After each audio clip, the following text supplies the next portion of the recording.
date has to be defined yet, and you will be informed. As Mr. Sami said, we also worked during the last year to the creation of the European Electronic Crime Task Force. And today is the first birthday, because on the 30th of June, Mark Sullivan, the director of the United States Secret Service, came to Rome and signed a strategic agreement with Poste Italiane and the Minister of the Interior, the Polizia di Stato. The Electronic Crime Task Force started working immediately after the summer. We have quarterly meetings, and we already built a community of trust between the law enforcement and the financial sector at European level. We are also developing a master on information security. Here I'm disclosing which is the partner that we are working with. It's a university in United Kingdom, Royal Holloway University of London, the first one on this planet that delivered a master specifically on information security almost 30 years ago. With the beginning of next year, so January 2011, we should be able to have an international master delivered here in Rome, in our center. And last but not least, we already identified the first research project that is on information sharing, and in particular, considering what we are doing with the Electronic Crime Task Force, we are focusing on information sharing. We need to help the law enforcement, and in particular banks, to share more information in real time about threats. This is a EU-funded project that will start between September and October.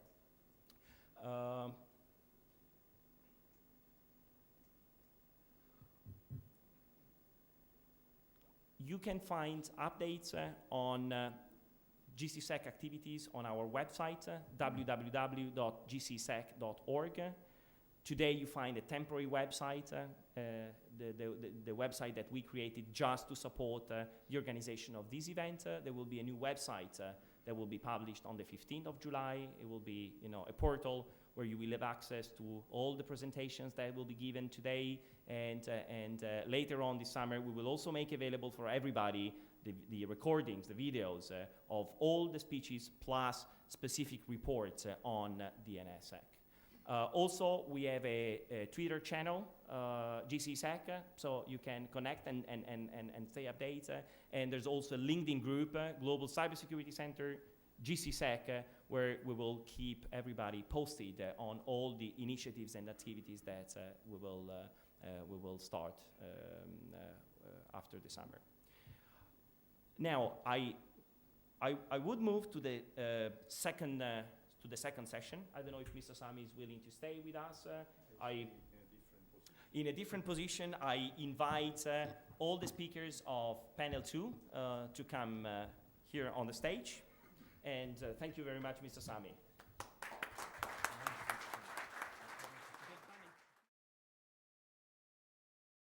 While they take a seat, I just introduce which is the objective of this workshop.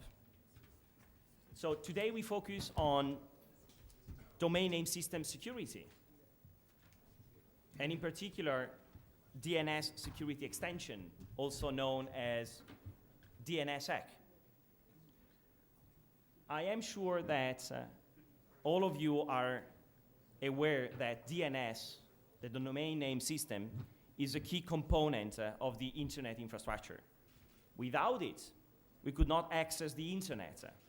It is used to resolve names, translating a mnemonic address, www.gcsec.org as an example, to an IP address, an internet protocol address. Today in IPv4, it's a 32-bit address represented as 4 decimal numbers separated by dots, so very difficult to remember.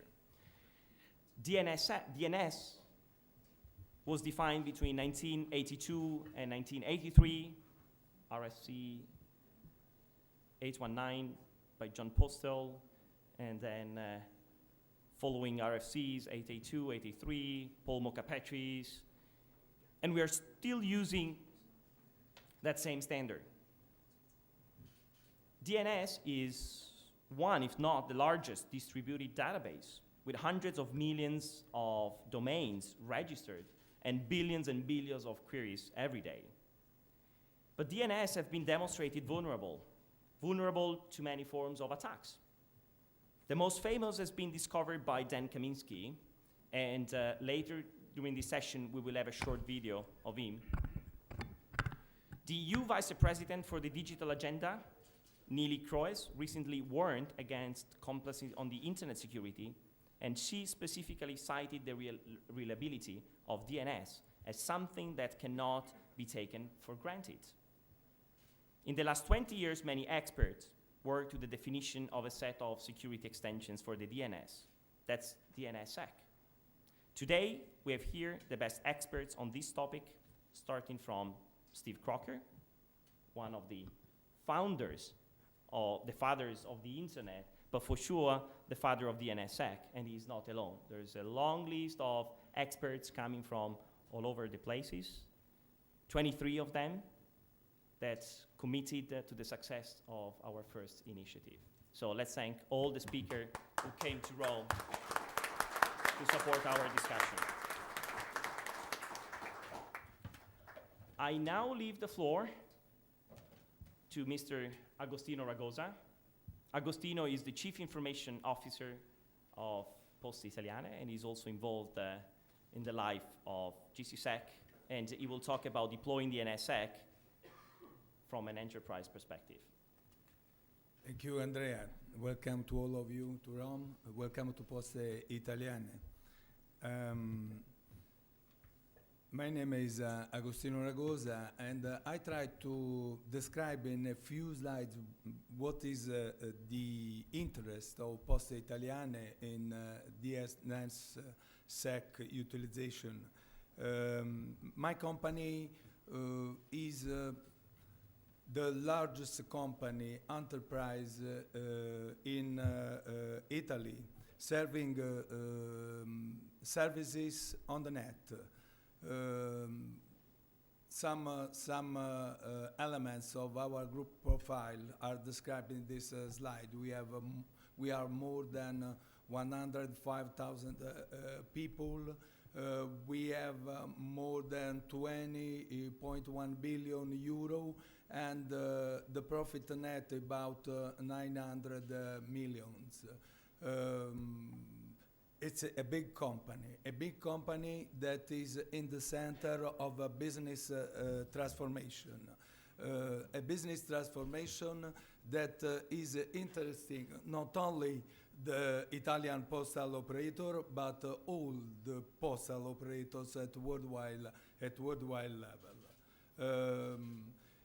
We define our company a network company because we give to our customers the possibility to receive the services using different physical network. We have more than 14,000 post offices on the territory, more than 5,000 logistic area, and we have a web access very used by our customer. We have more than 2 million of customers that use continuously the web, and during the last year, more than 300,000 million of transactions were made on the net, and the value of this transaction is about 90 billion euro. That means an use of the net very strong from our customers in Italy. But the business model evolution of our company is continuously running because the traditional postal operator based on the physical transport of the letters is now disappearing, and it's appearing a new form to communicate. We are defining the new postal operator a communication enabler. Because we are now offering new services based on what we call digital mailbox. Digital mailbox means to give our customer new form to electronic address. We are designing new facilities on the net, like the digital postmark. We are now process outsourcer of our public administration, passport, resident permits, and other new services are now delivering as a postal operator. But we are in the area of the commerce, eco-procurement, document management, electronic invoices, and obviously in financial operator innovative services like home banking, cards, e-payment. Just to remember you that at the moment we are the most important cards operator in Italy and one of the most important in Europe. We were the leader. We are a leader at worldwide level for the prepaid cards, and this is an innovation made by the Italian postal operator. We entered in the market of the mobile. We are using the mobile channel to deliver our services, not to sell the traditional services embedded with technology offered by telco operators. Our intention is to sell on this channel our services, financial services, payment services, logistics services. And now we are delivering some of these services, and our MVNO is an innovative operator because we are selling a new SIM card, a SIM card based on made by the postal operator, and that is able to deliver our services. A new innovation we want to announce at the end of this year in the prepaid cards, where the introduction of new technology based on the chip is able to give us the possibility to offer new services, a multi-services on this technology, taking into account the payment and other services like ticketing and other form of business. Now, as I said before, we have 2 million of customers exploiting the internet channel to access Poste Italiane services. More than 11 million payment cards, 2-digit billion euro of financial transaction. The securitization of our infrastructure is one of the objectives that we have, because our infrastructure is a critical infrastructure for the country and for our customers. We have more than 32 million of customers that use our infrastructure. Obviously, we are projecting this infrastructure taking into account some elements like business continuity, like disaster recovery. As said my CEO before, we invest a lot of money in real-time monitoring and control system enabling fraud detection and prevention. And we are at the same time implementing dedicated organization in this particular area. The use of the net is for us strategic. That means that the DNSS domain is one of the areas where we have to work, and the evolution of DNS towards the DNSSEC is one of our strategy. Obviously, for an enterprise like Poste Italiane, but I want to say for all the postal operator, The DNSSEC is a very, very interesting perspective, taking into account three particular points. One, as a user of internet service application, Poste Italiane want to use the net and to offer services and application on the net. Poste Italiane is a provider of internet service application. More than 140 services are on the net. And our intention is to use the net in a secure way. DNSSEC is the first step. Poste Italiane has a registry and ISP within its internet. These are the three perspectives where a postal operator is going in this moment. And we are supporting at the same time the UPU in an additional perspective, .post domain. .post domain have to become the domain where all the postal operator can transfer their new services. We are working together with the UPU, together with Paul Donovan, that is responsible for this activity in UPU, to transform this dominion in a new dominion, where all the new services, electronic services, were taken, managed by postal operator at worldwide level. That means that we have many problems that we are approaching in terms of identity management, electronic identity management, in terms of electronic address for our customers, in terms of protocol standards for electronic communication and new services, and obviously for the interoperability of different operator at worldwide level.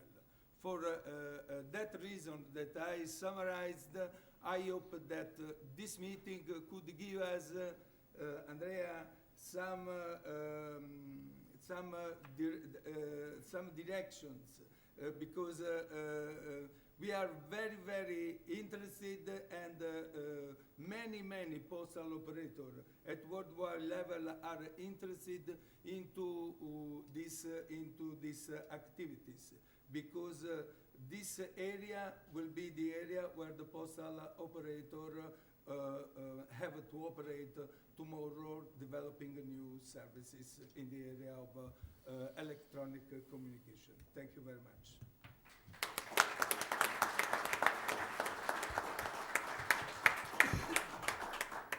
Thank you, Agostino, and also thank you for respecting the time we gave you.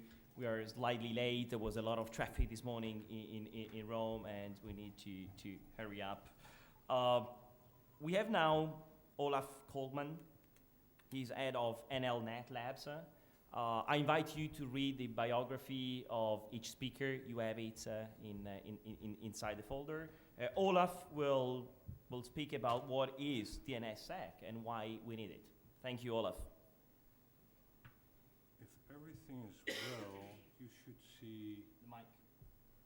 Closer to your mic. Yeah. May I have one of the hand mics so that I can stand up and walk about a bit? You know what? I'll just start without slides. It's a narrative that I can do without. Once we get the slides back on, we'll figure out where we go. I'm going to talk a little bit about the domain name system and why it's vulnerable and why it's actually important. The DNS. You probably all know what it is, but for the people who've forgotten it, the simplest description, that is how I explain it to my parents, is that the DNS is the phone book of the internet. Every time that you want to do something on the internet, you have to use that phone book to look up where you can find the service. And it's used in virtually every transaction on the internet. There are a few application protocols that do not use the DNS. DNS is a highly distributed system. There's not one single server that offers you the DNS. It's not a centralized system.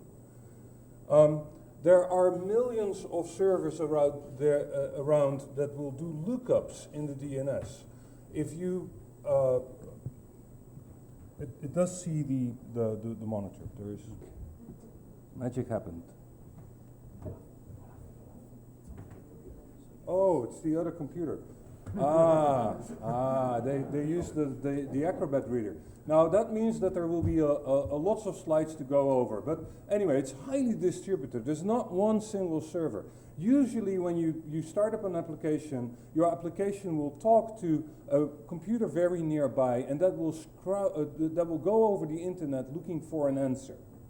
The terminology here is not important, but if the guy who operates this can press the full screen, then we can enjoy everything that we see here. Anyway, so where can you attack the internet, the DNS, if you want to make use of it? Well, the attack surface, as we call it, it's a specialized term, is quite huge. You can do that on the wire or on the internet, but you can also hack into one of these machines and try to change or modify the data that lives somewhere in the DNS. So let's see how you use that. As I said, if you use an application, you use the DNS. Well, if you send a mail, how does this work? What you see here is a sort of architecture of a mail system. If you send a mail, you will compose it on your machine. It will be sent up to a separate server, say your local post office, and that mail will be delivered to another machine somewhere on the internet, say the distant local post office of the person receiving the mail. Now that mail server will need to find the location of the receiving mail server, and it does so by looking at the domain name at the right-hand side of the @ sign in the email address. It will do a lookup for a specific record that says where that mail server lives. The recursive name server, that is the local machine, will do a lookup on the internet. And that's a quite gigantic lookup, passing many machines. It will get an answer. Once that answer is received, the mail server knows where to send the destination mail and will deliver it to the mail server at which you can pick it up using your mail client, your computer or your iPhone or whatever. Now, how can you use that to create an attack? Well, we take the same picture and we inject a hacker. This is the bad guy. Now, what the bad guy sets out to do is he wants to inject false information about the location of that destination mail server, so that the mail that I send to my bank or to my colleague is rerouted through his server and he can listen in. Same thing. You start with a lookup. The mail server will do a lookup against the recursive name server, and now the bad guys tries to inject malified data into the recursive name server, just by injecting material. Once that is done, the original mail is sent to the bad guy's mail server, and then the bad guy's mail server reads the mail and forwards it on. This is something that I claim people will not notice today on the internet. If you receive the mail from somebody you expect a mail from, there's no reason to complain. If you are the system administrator of that mail server, of the receiving mail server, you're not going to look in the log files, because the log files is full with messages about spams and all kind of other crap that flows through mail. So you wouldn't notice this. You can be eavesdropped and not notice. So why would a bad guy attack the DNS? This is just an example about mail, but the example applies to basically every single service you use on the internet. Every single service you use on the internet will first use the DNS to find the location where to deliver or to get access to that service.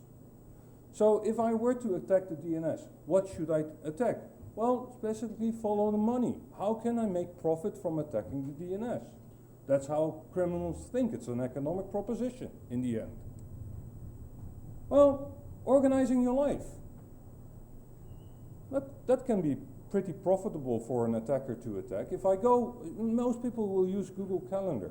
Google Calendar is HTTP, it's not a secure channel. I can, if I attack the DNS, I can divert this traffic and I can put other information in there, like my flight back. Could be that I'm having an important meeting schedule. Paying your taxes. In the Netherlands, I upload my tax forms using a program. If I download the program for tax forms, that's over an insecure connection. Yeah? Short selling your stock. I mean, most people will make decisions about stock based on market information they get from the newspapers. If I manage to divert and inject information in a CNN webpage about an important merger about a bank or something, I can make lots of money. Personal security. Have you ever tried to access your IP webcam? It's all not secured not secured IP. Now, this is a bad example here because it's using an IP address, but many people put those security cameras in the DNS and access them by that way, because that was the purpose of DNS. We wanted to something to be able to remember and not type in IP addresses all the time when we access a service. Your weekly security update. That uses the DNS to find where the security update